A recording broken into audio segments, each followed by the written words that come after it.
আপনাদের অ্যাকাউন্ট যখন ভেরিফিকেশন হয়ে যাবে, ঠিক আছে, আপনাদের এখানে আসার পরে দেখবেন এখানে নোটিফিকেশন আকারে দেখায় কিংবা মেসেজ অপশানে গেলে নোটিফিকেশন আকারে দেখায়। এখন যদি আপনারা ওইভাবে না পান, নোটিফিকেশানে একটু চেক দিবেন, এখানে নোটিফিকেশানগুলো চেক দিবেন কোনো রেস্ট্রিকশান দিছে কি না। তাছাড়া এখানে যে সেটিং আইকন আছে উপরে এই কর্নারে, এখানে ক্লিক করে আপনারা অ্যাকাউন্ট অ্যান্ড সিকিউরিটিতে যাবেন।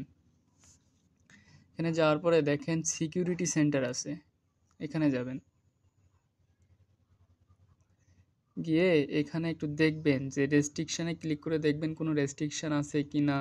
এখানে একটু চেক দিয়ে দেখবেন কোনো রেস্ট্রিকশান ফেলছে কি না।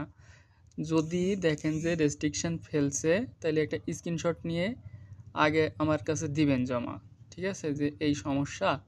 তখন আমি বলবো যে আপনি অ্যাকাউন্ট সাবমিট দিবেন কি না।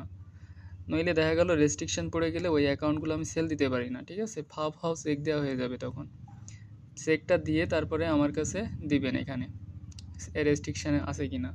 আর অবশ্যই দেওয়ার আগে এখান থেকে আপনারা ব্যাক করলাম, এখান থেকে আপনারা লগ আউট করে অ্যাকাউন্টটা দিবেন। লগ ইন রেখে অ্যাকাউন্টটা জমা দিবেন না কখনো। ধন্যবাদ সবাইকে।